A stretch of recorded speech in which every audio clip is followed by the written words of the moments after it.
bienvenue sur Boop Boop, le podcast sur l'allaitement qui va faire, nous espérons, du bruit. Moi c'est Hélène, pharmacienne. Et moi je suis Cassandre, médecin généraliste. Nous sommes de plus en plus nombreuses à allaiter nos petits cœurs sur des durées plus longues qu'avant. Si toi aussi, tu t'es embarqué dans cette aventure, si tu souhaites allaiter ou aider une personne qui allaite ou voudrait allaiter, ce podcast est fait pour toi. Tu y trouveras des conseils pratiques, des partages d'expériences, des témoignages, des séances de sophrologie, de relaxation ou encore de la rééducation du périnée. Oui, à écouter lors des tétés ou pas, le tout à travers notre regard de maman et de professionnels de santé. Nous avons créé ce podcast comme le podcast que nous aurions aimé écouter pendant une tétée, pour allaiter en toute sérénité, bien informé. Bonne écoute, c'est l'heure de la tétée.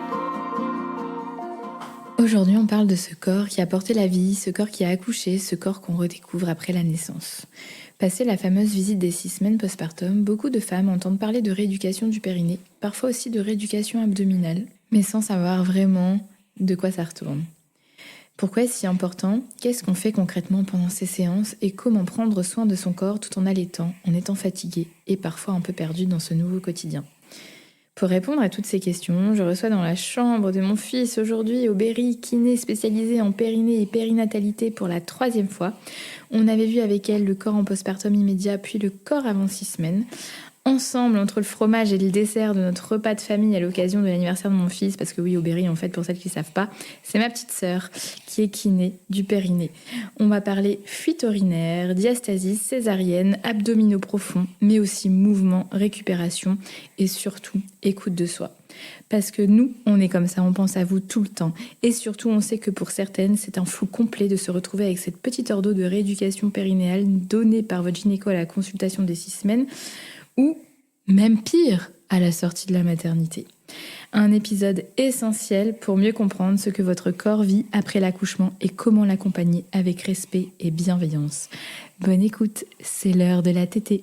Eh bien, merci Aubéry d'être de nouveau à notre micro. On va parler d'un sujet quand même essentiel, un sujet que tu affectionnes. Notre corps après 6 semaines. Est-ce que tu peux nous faire un petit état des lieux tranquille comme ça ? Alors déjà, avant toute chose, il n'est jamais trop tard pour faire votre rééducation abdomino-périnéale. On parle là aujourd'hui de 6 semaines postpartum car c'est souvent un délai où vous avez votre rendez-vous sage-femme ou gynéco pour avoir le feu vert. Mais en tout cas, nous au cabinet, on a des mamans qui viennent soit bien plus tôt ou même bien plus tard, à 6 mois, 1 an ou même bien après. Et c'est pas grave. On comprend que c'est pas la priorité quand on vient d'accueillir un petit bébé et que tout est chamboulé, de trouver 1 heure pour venir chaque semaine faire sa rééducation. Au cabinet, oui, je prends les mamans en postpartum immédiat. Donc, j'attends pas 6 semaines. Parce que je l'avais dit ça dans l'épisode précédent, qu'il y a déjà plein de choses à faire et plein d'interrogations, car à partir de là, on peut déjà ressentir plein de choses dans son corps, un gros chamboulement. Du coup, notamment une pesanteur au niveau du périnée. Donc, c'est soit au niveau vaginal, soit au niveau anal. On peut ressentir aussi des fuites urinaires, que ce soit à l'effort, quand vous portez votre bébé, quand vous éternuez, quand vous toussez, quand vous rigolez, quand vous criez. Voilà.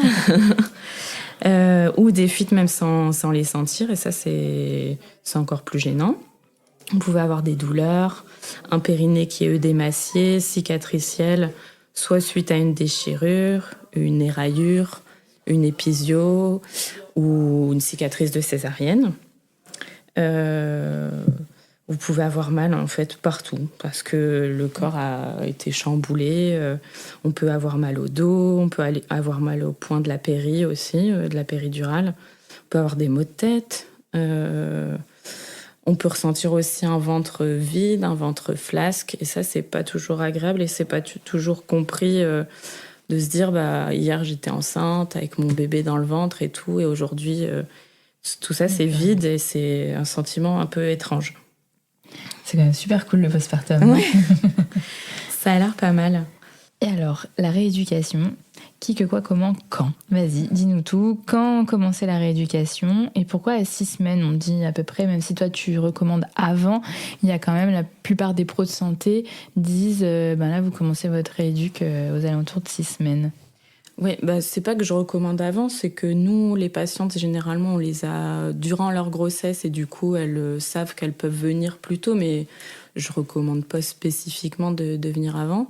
Parce que là, les 6 semaines, oui, elles correspondent au feu vert médical, c'est la visite postnatale. Du coup, on voit la sage-femme ou le gynéco qui dit si tout est OK au niveau cicatriciel, au niveau de la récupération et tout. Du coup, c'est pour ça que légalement, c'est 6 semaines. Est-ce qu'on peut faire en même temps rééducation abdos et périnée? Oui. Donc ça, c'est pareil. Avant, on disait d'abord périnée et ensuite on fait abdos. Donc on a une prescription généralement donc, faite par le médecin ou le gynéco de 10 séances périnée et 10 séances abdos. Nous, on voit généralement les patientes 1 à 2 fois par semaine. Ça dure une demi-heure. Et du coup, au début, on va faire le bilan pour adapter la rééducation propre à chacune, avec chacune les objectifs prédéfinis et tout, et les symptômes. Et de là, on va voir s'il y a besoin de faire vraiment spécifiquement le périnée, s'il y a besoin d'une reprise de conscience, et généralement c'est le cas. Mais dès qu'on sent que le périnée il est bien remis dans sa fonction, eh ben on l'inclut avec les abdos parce que c'est comme ça qu'il bosse le mieux, quoi. Je peux faire un exemple de moi-même. En gros, mes 2 premières rééducations de mes 2 premiers enfants, j'ai fait périnée puis abdos. Et là, j'ai fait en simultané les 2 sous conseil de ma sœur, qui est ma sœur Aubéry, à notre micro. Et vraiment, j'ai vraiment trouvé une différence mais remarquable entre mes rééducations précédentes et celle-ci.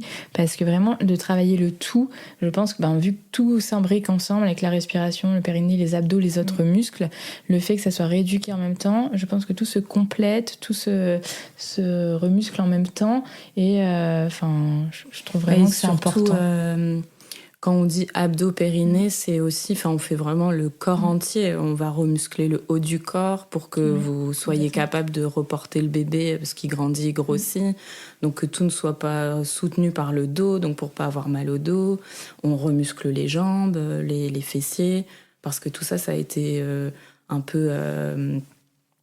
comment on dit remanié, mais aussi juste pas utilisé pendant 9 mois, quoi. Il y a eu des adaptations physiques et donc nous il faut qu'on remuscle tout ça et puis aussi suivant les objectifs, si je veux reprendre tel ou tel sport, nous on s'adapte et on remuscle tout suivant l'objectif. Donc on va pas faire que des abdos couchés sur un tapis. Le but c'est vraiment d'être fonctionnel, quoi, et en globalité. Perso, mais je pense qu'on est plein comme ça. Moi, j'ai plus de cul, j'ai dû refaire des fessiers, des moyens fessiers à fond avec la kiné. Oui, surtout t'aimes bien courir, c'est important en fait. C'est pas que le périnée qui doit être capable de gérer ton impact, c'est tout ton corps qui amortit pour que ton périnée puisse être efficace au moment de l'impact, mais c'est tout ton corps qui doit savoir soutenir tout ça, quoi. Donc je rebondis sur ce que tu as dit tout à l'heure. Tu as dit que le gynéco ou le médecin généraliste pouvait prescrire 10 séances. En fait, les 10 séances, c'est ce qui est remboursé par la Sécu en termes de rééducation périnée et abdos réalisés par la kiné spécialisée, là où le kiné. Et la sage-femme, elle peut prescrire uniquement les séances de rééducation du périnée par la sage-femme. Soit elle s'auto-prescrit, ou soit c'est dans la continuité du suivi de grossesse, quoi. Mais en gros, c'est en 100% maternité pour 10 séances de abdos et 10 séances de périnée. Mais on peut aller au-delà. Moi, j'ai des patientes, je les vois 30 fois. Après, c'est la mutuelle qui prend en charge. Mais en soi, c'est toujours pareil. On fixe l'objectif qu'on veut atteindre. Si on ne l'a pas atteint au bout de 10 séances, c'est pas grave, on prolonge. Et si on l'a atteint avant, tant mieux, et on ne fait pas les 10 séances. C'est combien ça dure à peu près C'est vraiment au cas par cas Ouais. Et moi, je voulais dire quelque chose, c'est que je trouve que dès qu'on commence les séances de rééducation du kiné, donc aux alentours de 6 semaines ou un peu avant, et après, on a 2 rendez-vous par semaine à peu près. Toi, tu Moi, les je les une vois qu'une semaine. seule fois. Ouais. Mais moi, c'était 2 fois en général. Enfin, ça dépend des kinés, mais souvent c'est ça. Donc, une fois que tu as fini tes séances, eh ben, qu'est-ce que tu fais, meuf? Tu dois reprendre le travail. Non, mais moi, ça, je leur dis clairement. Et en fait, c'est surtout, j'aime bien revoir les mamans quand elles ont repris le travail parce que le rythme, il a changé. Maintenant, je dépose l'enfant à la nounou ou à la crèche. Je dois me gérer moi. Je porte le cosy. Je gère mon emploi du temps et tout. Et donc là, on peut s'apercevoir qu'il y a des nouveaux symptômes qui étaient un peu silencieux qui apparaissent. Et du coup, de là, on se revoit 1 fois, 2 fois pour dire, bon, en fait, avec l'appréhension de la reprise, ça a été finalement, et du coup, ben, c'est tout, les séances sont finies. Ou alors, là, il y a des nouveaux symptômes qui sont apparus, donc on les traite. Donc moi, je les vois plutôt dans la longueur, les patientes, et c'est pour ça que je les vois qu'1 fois par semaine. Mais des fois, je les vois pas pendant 1 mois. Et je les revois 1 mois après pour faire un point. Oui, j'avais fait ça aussi avec ma kiné. Et quels sont, bon, on va rester confraternels bien sûr, mais les red flags par exemple, est-ce qu'une rééducation uniquement avec sonde, c'est bien? Voilà, T'as le droit de... voilà. Il vaut mieux être complet. Et du coup, moi, j'utilise la sonde, j'utilise le toucher vaginal manuel. Et des fois, je fais pas du tout de toucher. Donc, en fait, on s'adapte aux symptômes de la patiente. En fait, c'est à notre bilan qu'on va estimer s'il y a besoin de telle ou telle technique. C'est pas nul si on fait que l'un, c'est pas nul si on fait que l'autre, mais c'est toujours mieux de faire un mix de toutes les techniques qu'on a pu voir. Et surtout de s'adapter aux besoins et aux souhaits de la patiente. S'il y a des patientes qui veulent pas du tout de technique interne parce qu'elles en ont marre d'avoir tout ça, et au final on n'en fait pas et c'est pas grave, on s'adapte. Et en fait, c'est comme on a dit plus tôt, c'est comme on fait une rééducation globale et fonctionnelle, et ben au final ça se rééduque hyper bien même sans technique interne. Est-ce qu'il y a des particularités quand on a une césarienne dans la rééducation abdo et périnée? Alors, il y a des gynécos qui disent qu'on n'a pas besoin de faire la rééducation du périnée en post-césarienne, quoi. Sauf que non, parce que le périnée, il a soutenu le bébé pendant 9 mois ou un peu moins. Donc, il a subi des pressions et tout. Et on doit rééduquer les abdos et le périnée ensemble. Donc, déjà, il vaut mieux bilanter. Et ensuite, on estimera s'il faut ou pas une rééducation. Mais c'est toujours bien de voir si le caisson abdominopelvien, il fonctionne bien ensemble, quoi. Du coup, aussi pour la césarienne, en plus du fait que oui, il faut rééduquer son périnée, et nous, on va aussi travailler la cicatrice.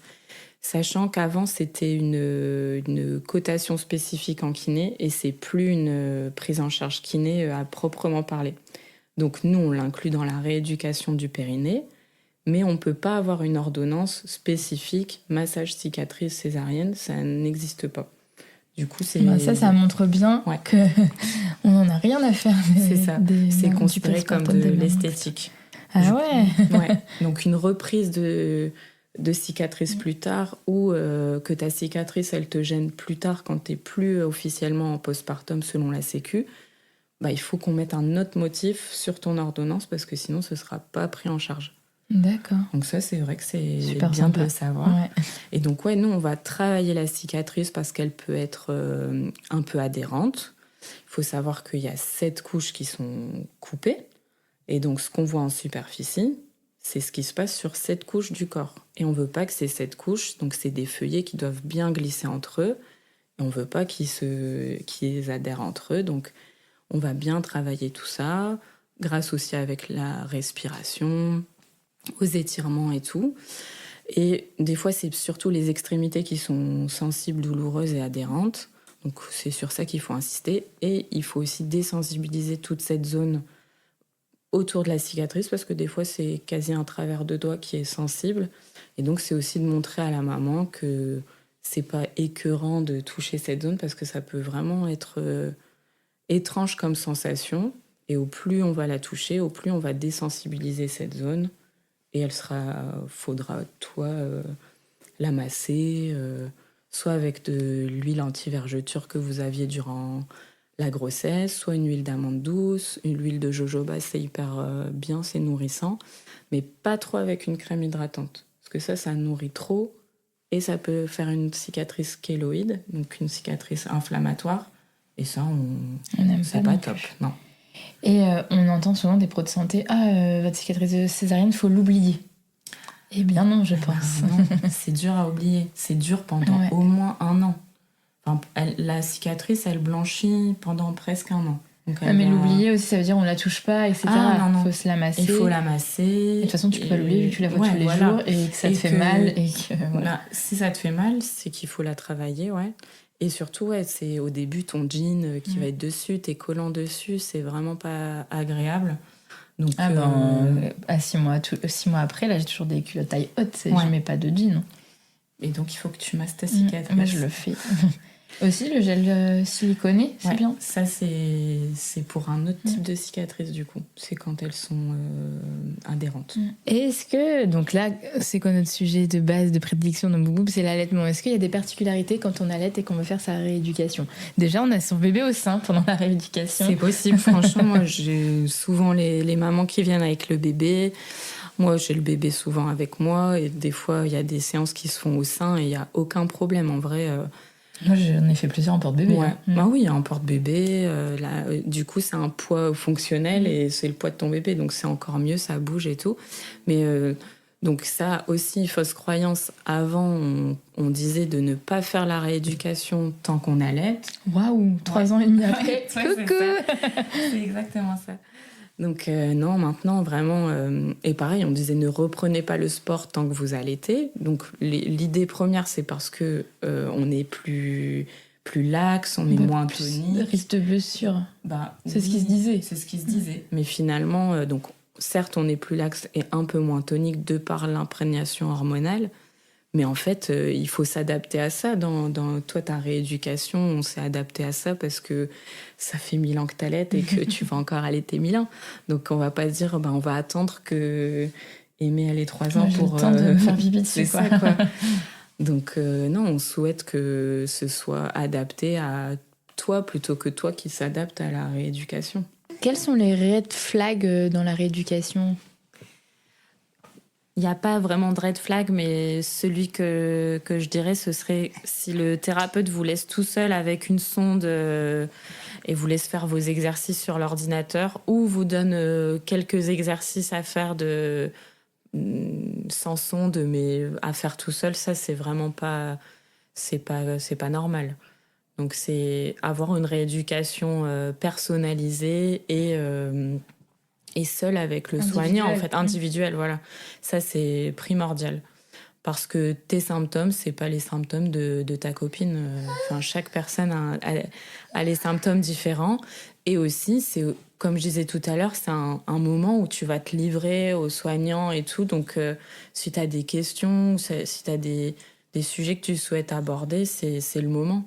Et notamment, des fois, il y a des séances où on fait que parler et c'est pas grave, c'est pas perdu, ça fait partie de la rééducation. Il y a des moments où la patiente, elle est trop fatiguée, donc on va pas faire aussi intense que la séance précédente et c'est pas grave, ça veut pas dire qu'on régresse, ça veut dire juste qu'on s'adapte. Est-ce qu'il y a des particularités quand on est sportif de base ? Moi, j'ai une copine qui m'a dit « Ah, mais ma gynéco m'a vue. Elle m'a dit « Ah, vu que vous couriez avant, vous n'avez pas besoin de faire de rééducation en reprenant le sport. » Qu'est-ce que t'en penses ? Toujours non. C'est toujours bien donc de faire un bilan. C'est pas parce qu'on croit savoir que qu'en faisant tel ou tel mouvement, ça va aller. Et que c'est pareil, c'est pas parce que j'ai pas de symptômes qu'il faut pas rééduquer. Parce que des fois, oui, j'ai pas de fuite, j'ai pas de pesanteur, tout va bien. Mais c'est la synergie, vraiment, abdominopelvienne, de tout ce travail-là, mais aussi de mes muscles annexes, donc les fessiers, les abdos superficiels. C'est toute cette synergie-là qu'il faut retravailler. Donc, non, des fois, les sportifs, finalement, elles sont pas mieux loties. On aura peut-être une meilleure récupération et ça ira peut-être plus vite parce qu'elles ont une meilleure conscience aussi de leur corps et tout, mais c'est tout aussi bien de faire la rééducation. Et ça mange pas de pain. ouais, voilà, en fait, il vaut mieux venir se faire un bilan, voir quelques gestes techniques ensemble, puis on dit, bon, bah oui, ça va, ou non, je me sens pas très à l'aise. Mais affirmer que parce que t'étais ancienne sportive, ça va aller plus tard, c'est pareil, c'est une fausse croyance, quoi. L'autre fois, quand j'étais encore en congé maternité, donc ça date un petit peu, mais j'avais tiqué, je regardais une émission pour parents et enfants, oui, la maison des maternelles, quoi. Il y avait un coach sportif et une jeune maman de 1 mois et demi. Le but était de soulager le dos en faisant des exercices, et il lui dit « On fait tout doucement pour ne pas solliciter les abdos. » T'en penses quoi, toi ? Bah, c'est impossible, déjà. Physiologiquement, tu portes ton bébé, tu utilises tes abdos. Tu sors de ton lit, tu utilises tes abdos.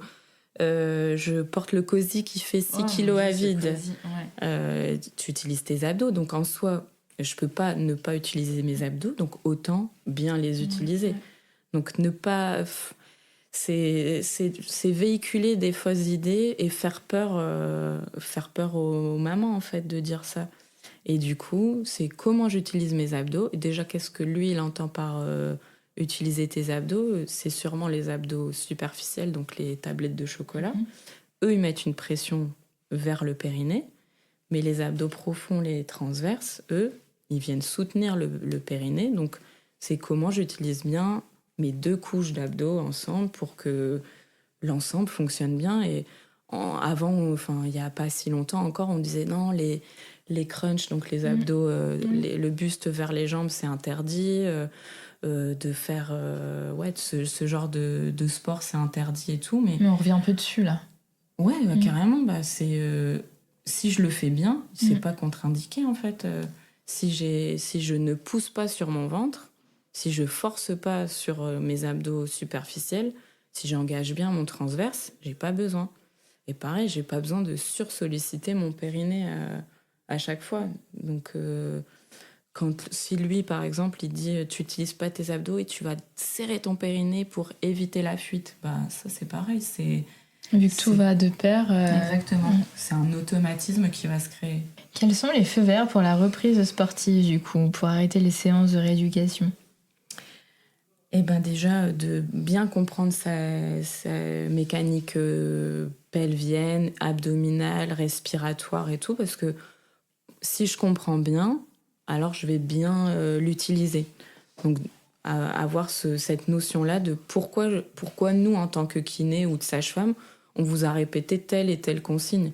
Donc, c'est déjà le premier feu vert. Pourquoi je fais ce geste-là ?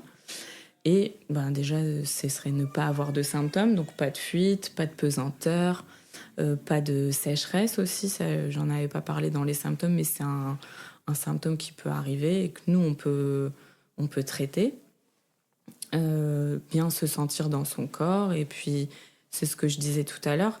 Si là, on décide d'arrêter la rééducation, mais que dans 1 mois, 2 mois, 6 mois, je vois que j'ai des nouveaux symptômes, bah, j'hésite pas à revenir. Nous, on est hyper ouvert et flexible dans la rééducation, en fait. Oui, c'est pas figé. Une fois que t'arrêtes, tu peux pas revenir, en fait. Ouais, c'est ça. Est-ce que je peux faire des choses de mon côté, en dehors des séances de rééducation, pour progresser peut-être mieux ou... Non, me mettre en mouvement. C'est bien ça. C'est la clé, en vrai. C'est pas nécessaire de refaire tout ce qu'on fait en séance ensemble. Ça n'a pas de sens et tout. C'est juste, comme j'ai dit, comprendre... pourquoi, quand j'éternue, je dis de ne pas pousser dans mon ventre et de juste bien engager le transverse et tout. Et au début, ça... En fait, c'est pour ça devient des automatismes. Ouais, exactement. Ouais. Au début, ça va te demander une réflexion et tout, mais après, ça va être automatique, ouais. Et alors, toi, en tant que kiné spécialisé du périnée, des abdos en postpartum, quels conseils pratiques pourrais-tu donner pour te reconnecter à ton corps au quotidien ?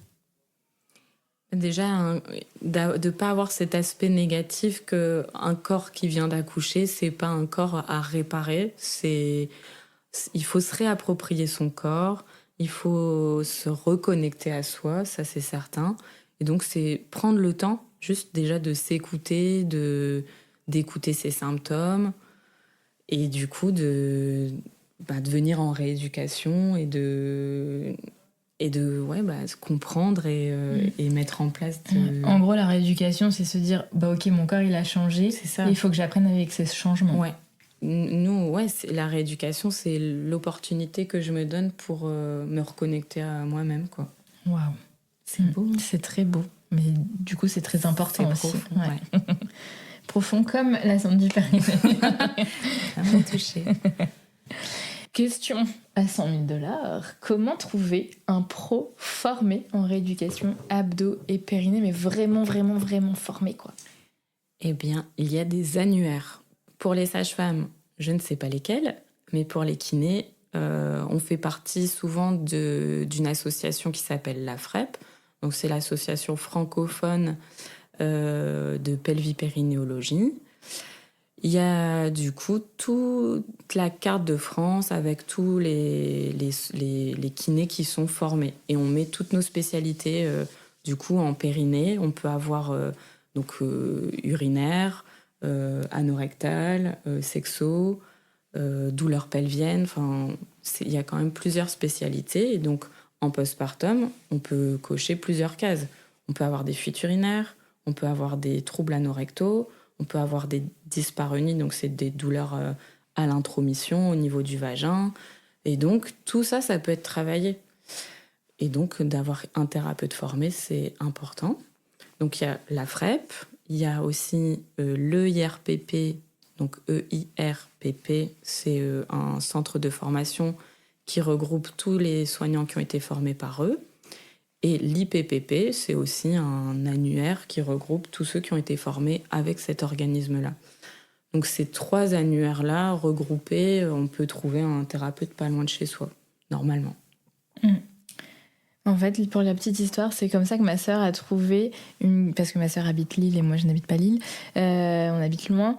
Elle a trouvé une kiné pour moi dans le coin et vraiment ça a changé mon postpartum. Je répète, cet épisode est essentiel. Chaque semaine. Toutes les semaines, je fais du pilates.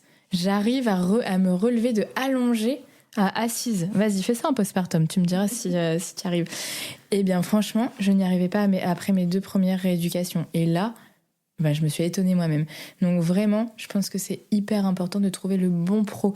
Et si ça ne matche pas avec, tu dis désolé, peut-être que je vais trouver quelqu'un d'autre qui m'ira. Je pense que aussi ça dépend des personnes, des personnalités, de la maman et du thérapeute. Donc vraiment, ça matche pas. Parce que aussi, quand même, faut quand même être à l'aise avec celui qui te fait ta rééduque. Parce que t'es quand même... en petite tenue, voilà. Donc, d'abord, qu'est-ce qu'on ramène? On peut ramener ton bébé si t'as l'aide, ton porte-bébé s'il y a besoin, une serviette. Et moi, elle me disait de prendre un grand linge, comme ça, si j'avais pas envie de me retrouver toute nue devant elle, je pouvais mettre ça au-dessus de moi. Bon, après, très vite, tu l'enlèves, hein, je pense, tu le linge, mais ça dépend aussi des mamans et du thérapeute. Et vraiment, moi, jamais je me suis sentie mal à l'aise, parce qu'il y a ça aussi, et je pense qu'il y a des mamans qui osent pas faire leur éducation du périnée par pudeur, mais moi je l'entendais, elle fermait la porte, c'est toujours fermé à clé, il y a vraiment le respect, elle va dire je peux y aller, bien sûr je peux y aller, ça c'est sûr. Ouais. Et donc nous on redemande le consentement à chaque fois qu'on fait un toucher, que ce soit manuel ou avec le doigt, avec la sonde. C'est vraiment à chaque fois, à chaque séance, même si pour vous ça vous paraît en mode mais c'est bon là, fais-moi ton toucher, on n'en parle plus. Non, à chaque séance, on va redemander, on dit, voilà, je vais m'introduire et tout, parce que c'est hyper important que la patiente, elle se sente en confiance. Et aussi, il faut retenir que c'est pas, à chaque séance, il n'y a pas de technique interne. Et des fois, il se peut qu'il n'y ait aucune technique interne et c'est pas grave, en fait. Bien sûr, ouais. Et aussi, on s'en fout de ne pas être épilé. Ah oui. mais vraiment, lâchez-vous la grappe. Et aussi, je pense que ton thérapeute, ça peut devenir une copine, une amie, ça dépend. Non, toi, non, tu ne deviens pas copine avec tes... Je les adore, mais il y a toujours une petite barrière qu'on franchit pas, quoi. Ah ouais, coucou Justine.